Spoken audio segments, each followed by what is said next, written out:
A couple of weeks ago, a high-voltage power line to the Dnepropetrovsk nuclear power plant was damaged following Ukraine's armed forces shelling. This led to a cessation of external power supply to the station. By covering up such terrorist acts, the Kyiv regime, along with the EU and NATO countries, not only encourage Ukraine to launch new strikes on peaceful nuclear facilities, but also become direct accomplices to them.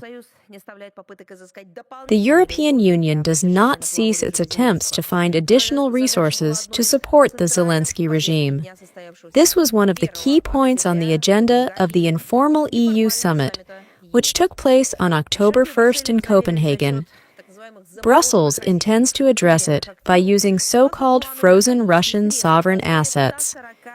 According to the European Commission's plan, €140 billion are to be allocated to the Kyiv regime as an interest-free loan, which it is unlikely to ever return. Why? Because the main condition for repayment is an utterly unrealistic demand for, as stated, reparations from Russia to Ukraine. In the upside-down world of the EU and NATO, perhaps that makes sense. But we are in reality. And we know that Brussels has long been actively stealing income from blocked Russian assets. They come up with various justifications, invent different formulas. Now they've invented this reparation, but the essence remains the same, to steal Russian sovereign assets. In the upside-down world of the EU and NATO, perhaps that makes sense. But we are in reality, and we know that Brussels has long been actively stealing income from blocked Russian assets. They come up with various justifications, invent different formulas. Now they've invented this reparation, but the essence remains the same, to steal Russian sovereign assets. In the upside-down world of the EU and NATO, perhaps that makes sense. But we are in reality, and we know that Brussels has long been actively stealing income from blocked Russian assets. They come up with various justifications, invent different formulas. Now they've invented this reparation, but the essence remains the same, to steal Russian sovereign assets. Since 2022, the European Union has assisted Ukraine by providing €178 billion. How many citizens of various nationalities, of different civil affiliations living in these territories, were killed for this? The European Union does not mention. 63 billion accounts for direct military aid. At the EU summit in Copenhagen on October 1st, European leaders once again demonstrated that their response to the continued conflict in Ukraine is not diplomacy, but escalation. End of quote. Yes, indeed.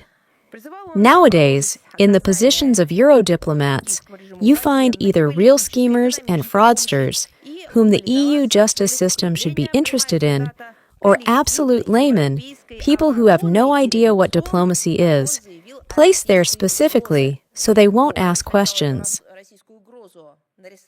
Despite logic and facts, he stated that aiding Kyiv is, in his words, support for peace, not war.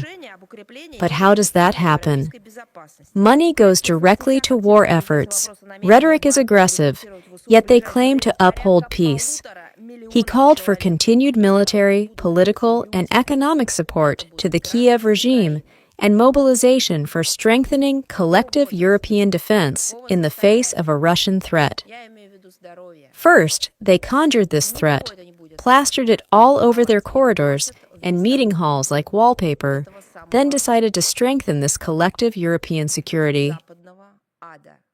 Ukrainian social media is actively discussing the Kyiv intention to recruit about 1.5 million people into the armed forces of Ukraine.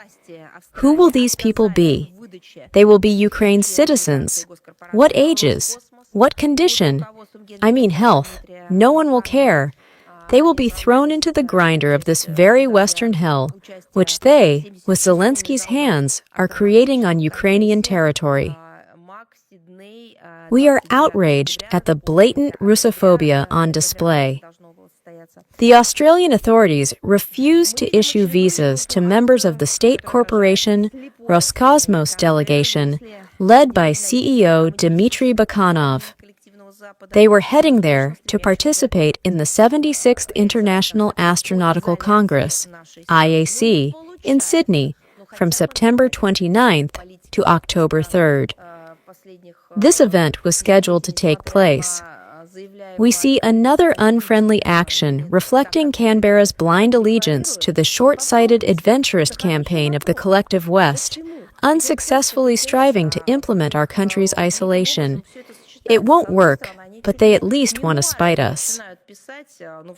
The Western countries' policies over recent decades, despite their declarations of openness, are anything but open as they claim. That's a good question. Why? Because look at how they bizarrely combine everything. On the one hand, they start writing memoirs. For instance, the former German Foreign Minister Baerbock has acquired memoirs without even leaving her workplace. But on the other hand, crucial facts necessary for preventing escalation or an open conflict phase are being silenced. That's an excellent question. Let's direct it to them all. Why did Merkel stay silent? Why do they publish Baerbock's memoirs when they should be working, not self-aggrandizing? Why? It's a good question. I would also like to know the answer. What else will she disclose, or what else can she share on the stated topic?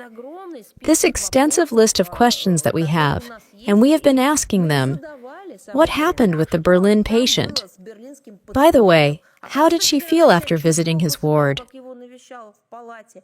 The Russian president has clearly outlined our stance on such dangerous steps if they are implemented.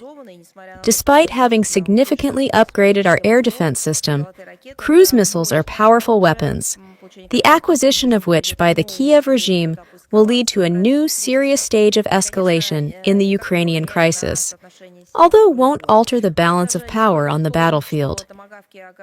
The question is not so much about the Tomahawks being at the disposal of Ukraine's armed forces, but rather that their use without direct involvement of U.S. troops is simply impossible.